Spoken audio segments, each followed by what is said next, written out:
Finally আমি যে tips গুলো দিয়ে হচ্ছে আজকে শেষ করতে চাই, সেটা হচ্ছে যে try to understand theories properly. অর্থাৎ এটা হচ্ছে খুবই ইম্পর্টেন্ট। আমরা যদি শুধুমাত্র ম্যাথমেটিক্স প্র্যাকটিস করি তাহলে কিন্তু হবে না।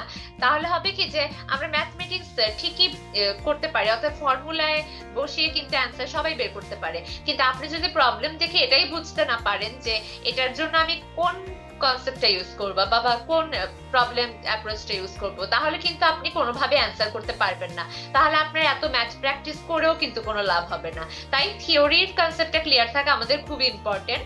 সেকেন্ড পয়েন্টটা হচ্ছে হ্যাভ কি নলেজ অ্যাবাউট ফর্মুলাস। মানে আমি যেটা বললাম যে ম্যাথমেটিক্স অবশ্যই খুব ইম্পর্টেন্ট, তো ফর্মুলা গুলো কিভাবে এসছে, কিভাবে ডিরাইভ হয়েছে বা কোন ফর্মুলা কি, এটা কিন্তু খুবই ভালোভাবে আমাদের মনে রাখতে হবে, প্র্যাকটিস করতে হবে। তো কোনো ফর্মুলা নিয়ে যদি কোনো কনফিউশন থাকে তাহলে সেটা অবশ্যই আগে আগে দূর করে রাখতে হবে। বা অনেক সময় কিন্তু এমন হয় যে আমি ফর্মুলাটা এক ঝলক দেখে গেলাম, কিন্তু আমি কনসেপ্টটা বোঝার পর আমার ফর্মুলাটা ঠিক মতো মনে না থাকায় কিন্তু আমার অ্যান্সারটা ভুল হয়ে গেল। এটা কিন্তু খুবই খুবই দুঃখজনক একটা ঘটনা হবে তখন, এবং এটা অনেক ডিসঅ্যাডভান্টেজে ফেলবে। তো সেজন্য ফর্মুলার ব্যাপারে অনেক ভালো নলেজ থাকতে হবে এবং ফর্মুলা সম্পর্কে ক্লিয়ার থাকতে হবে। 3 নাম্বার পয়েন্ট যেটা আমি বলেছি এর আগেই, যে ম্যাথমেটিক্সটা হচ্ছে রেগুলারলি প্র্যাকটিস করতে হবে। যে এমন যাতে না হয় যে আপনার এক সপ্তাহ পর বা কালকে অলিম্পিয়াড, আপনি এই কয়েকদিনে হচ্ছে অনেক অনেক বেশি প্র্যাকটিস করে ফেললেন এবং আশা করছেন যে এতে একদম খুব ভালো, একদম ন্যাশনাল লেভেল ক্রস করে যাবেন। এরকম এক্সপেকটেশন, এটা হতেই পারে, যে কোনো কিছু হতে পারে, কিন্তু এরকম এক্সপেকটেশন না রাখার জন্য আমি সাজেস্ট করব। আমি বলবো যে আপনার অলিম্পিয়াডের জন্য, অলিম্পিয়াডটাকে আপনি চেষ্টা করবেন আপনার একাডেমিক পড়ালেখার পাশাপাশি কন্টিনিউ করতে। আমি যেটা বললাম যে এটা কিন্তু কোনোভাবে আমাদের একাডেমিক পড়ালেখার ক্ষতি করে না, বরং আরো উপকার করে। আমাদের একাডেমিক স্কিল গুলোও কিন্তু আরো ভালো হয় অলিম্পিয়াড প্র্যাকটিস করলে। সো আমি সাজেস্ট করবো প্রতিদিনই যাতে রেগুলারলি বিভিন্ন ম্যাথমেটিক্স গুলো প্র্যাকটিস করেন আপনারা। আর হচ্ছে গিয়ে যে অলিম্পিয়াডের ব্যাপারে কয়েকদিন পর পর একটু পড়ার চেষ্টা করতে বলবো। তারপরে যে ইম্পর্টেন্ট পয়েন্টটা সেটা হচ্ছে প্র্যাকটিস টাইম ম্যানেজমেন্ট। অর্থাৎ অনেকে আছেন যে এই সমস্যাটা আমার আগেও ছিল, যে আমি কনসেপ্ট বুঝতাম আবার প্রবলেম অ্যাপ্রোচও করতে পারতাম, কিন্তু সমস্যা যেটা হতো যে শুরুর দিকে বা মাঝখানে কোনো একটা প্রবলেমে আমি এত বেশি টাইম দিয়ে ফেললাম যে লাস্টের দিকে দেখা গেল যে আমি আর কোয়েশ্চেনটা টাচই করতে পারলাম না। অর্থাৎ হয়তো আমি একটু টাইম নিয়ে কোয়েশ্চেনটা দেখলে হয়তো আমি সলভ করতে পারতাম বা অ্যাপ্রোচ করতে পারতাম, কিন্তু আমি ওইদিকে এত বেশি টাইম ওয়েস্ট করেছি যে আমি লাস্টের দিকে আর কোনো অ্যান্সার দেখতেই পারলাম না কোয়েশ্চেনটা। তো এটাও কিন্তু অনেক বড় একটা ডিসঅ্যাডভান্টেজ। তো এটা যাতে না হয় তাই আমাদেরকে বাসায় ওই যে আমরা বিভিন্ন বোর্ড পরীক্ষার আগে মডেল টেস্ট দিয়ে প্র্যাকটিস করি না, সেভাবে আমরা চেষ্টা করব যে পাস্ট যে অলিম্পিয়াডের কোয়েশ্চেন গুলো সেগুলো ধরে ধরে টাইম ধরে অ্যান্সার করলে তাহলে হবে কি যে আমরা যে জিনিসটা খেয়াল রাখার চেষ্টা করব যে প্রত্যেকটা প্রবলেমে যাতে হচ্ছে গিয়ে সমান পরিমাণ সময় আমরা দিতে পারি, আর একটা প্রবলেম না পারলে সেটা নিয়ে বসে থাকবো, এই ধরনের ভুল যাতে আমরা না করি।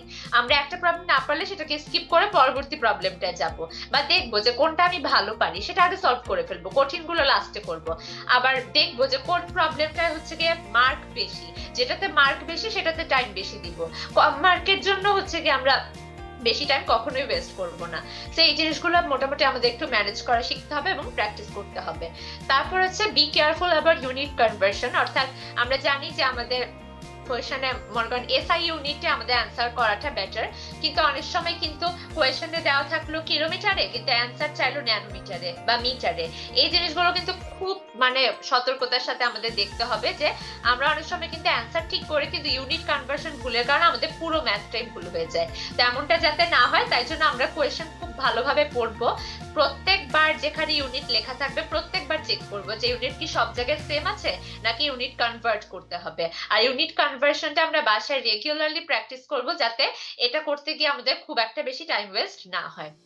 তারপরে যে পয়েন্টটা যে use Stellarium for observation, Stellarium ইউজের জন্য হচ্ছে আমাদের অ্যাপটা ডাউনলোড করতে হবে, এবং এখানে আমরা যদি এটা দিয়ে প্র্যাকটিস করি তাহলে আমাদের অবজারভেশনটা কি, আমাদের অ্যাজাম্পশন কি ঠিক আছে নাকি আমাদের কোথাও ভুল হচ্ছে, তাহলে আমরা ইজিলি বুঝতে পারবো, আর এটাতে আমরা রেগুলারলি প্র্যাকটিস করতে পারবো। তারপরে সেটা হচ্ছে go through past question and resources, যেটা আমি বললাম যে আমাদের পাস্ট এর বিগত বছরগুলোর যে অলিম্পিয়াড গুলো এগুলো নিয়ে আমরা একটু ঘাটাঘাটি করব, আর তাদের বিভিন্ন ওয়েবসাইটে বিভিন্ন জায়গায় যেখানে যে অ্যাপ্লিকেবল রিসোর্স গুলো পাবো যেগুলো ইফেক্টিভ মনে হবে সবগুলো আমরা একটু টাচ দিয়ে দেখার চেষ্টা করব। আর কোয়েশ্চেন যখন আমরা সলভ করব আমরা মাঝে মাঝে চেষ্টা করব একটু টাইম ধরে প্র্যাকটিস করা, তাহলে আমাদের টাইম ম্যানেজমেন্টের প্র্যাকটিসটা হবে। তারপরে লাস্ট যে পয়েন্টটা সেটা হচ্ছে practice brainstorming and learn to apply alternative approaches in problem solving. এটা খুব ইম্পর্টেন্ট, মানে আমাদের অলিম্পিয়াডে ভালো করার জন্য এটা খুব ইম্পর্টেন্ট যে আমি শুধুমাত্র জানি যে এটার কনসেপ্ট এটার ফর্মুলা এটা, আমি ফর্মুলা বসিয়ে যে সবসময় একদম অ্যান্সার পাবো এটা কিন্তু সবসময় নাও হতে পারে। অনেক সময় এটা হতে পারে যে কনসেপ্টটাও ঠিক আছে, ফর্মুলাও ঠিক আছে, কিন্তু তারপরেও এটাকে একটু ঘুরিয়ে কোয়েশ্চেন করা হয়েছে। অর্থাৎ দেখা যেতে পারে যে ওটা হয়তো একই ফর্মুলা দিয়ে কিন্তু এটা একটু ইউনিক কোনো ওয়েতে সলভ করতে হবে বলে আমি হয়তো অ্যান্সারটা করতে পারছি না।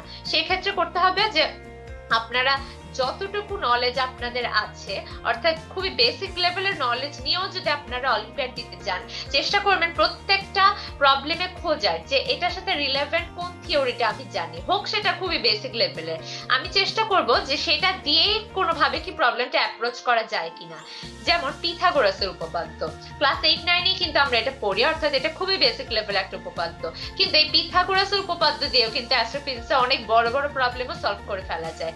তো সেক্ষেত্রে আমরা দেখবো যে আমরা যেটা জানি সেটা দিয়ে কিভাবে আমাদের প্রবলেমটা অ্যাপ্রোচ করা যায়। তো আবার একটা অ্যাপ্রোচ যদি না হয়, অ্যান্সার না আসে, আমরা ওখানেই থেমে যাব না, আমরা চেষ্টা করবো এটা কি আরেকভাবে সলভ করা যায় বা অন্যভাবে দেখা যায়, এরকম করে করে করে করে আমরা চেষ্টা করব। কিন্তু যেটা বললাম যে একটা প্রবলেম নিয়ে অতিরিক্ত সময় আমরা ওখানে দিয়ে দিব না, একটাতে যদি আমরা কিছুক্ষণ করার পর দেখি যে এটা হচ্ছে না তাহলে আমরা হচ্ছে গিয়ে পরবর্তী প্রবলেমে চলে যাব। আর আরেকটা যে জিনিসটা আমি সাজেস্ট করব যে কোয়েশ্চেন নিয়ে ফার্স্টেই অ্যান্সার করা স্টার্ট করে না দিয়ে আমরা প্রত্যেকটা প্রবলেম হচ্ছে দেখব যে প্রত্যেকটা প্রবলেমের কনসেপ্টটা কি এবং কি চেয়েছে। তো তারপরে আমরা একবার দেখে নিব যে আমাদের মাথায় একটু আমরা ক্যালকুলেট করে নিব যে আচ্ছা এটা এভাবে দেওয়া, এটা এভাবে সলভ করা যায়, এটা এভাবে ক্যালকুলেট করলে হয়তো এটার অ্যান্সার আসতে পারে। এভাবে পুরোটা একদম প্রথম থেকে শেষ পর্যন্ত দেখে নিয়ে তারপর আমার যেটা মনে হয় যে এটা দিয়ে স্টার্ট করলে আমার ভালো হয় বা এটা আমার সবথেকে ইজি মনে হচ্ছে সেগুলো স্টার্ট করব। তারপরে যেটা ওটা থেকে একটু কঠিন এভাবে করে একদম কঠিন প্রবলেমটা নিয়ে সবার লাস্টে বসবো। তারপরে লাস্টে যতটুকু সময় পাবো আমরা চেষ্টা করব যতটুকু পারি অ্যান্সার করে আসার। কিন্তু আমরা কখনো একটা নিয়ে বসে থেকে বা একটা করতে পারিনি দেখে আমরা ঘাবড়ে গিয়ে অন্যগুলো খারাপ করে ফেলবো না। সো এই ছিল আমাদের মোটামুটি টিপস। আশা করছি এই টিপস গুলো যদি আপনারা ফলো করেন ইনশাআল্লাহ আপনারা সবাইও অলিম্পিয়াডে ভালো করবেন। আর এই টিপস গুলো আমি ফলো করেছিলাম, আমি বিগত যে বছরগুলোতে ন্যাশনাল লেভেল পর্যন্ত গিয়েছি আমি এই টিপ গুলো ফলো করেই হচ্ছে কি কিন্তু আমি ভালো রেজাল্ট পেয়েছি। তো আশা করছি আপনারাও ভালো রেজাল্ট করতে পারবেন এই যে টিপস গুলো ফলো করলে। তো এই ছিল আমার আজকের যে সেশন, এবং আজকে আশা করছি যে যে টপিকগুলো আমি কভার করেছি এগুলো আপনাদের খুব উপকারে আসবে এবং সামনে যারা অলিম্পিয়াডে পার্টিসিপেট করবেন এগুলো অবশ্যই আপনাদের কাজে দিবে।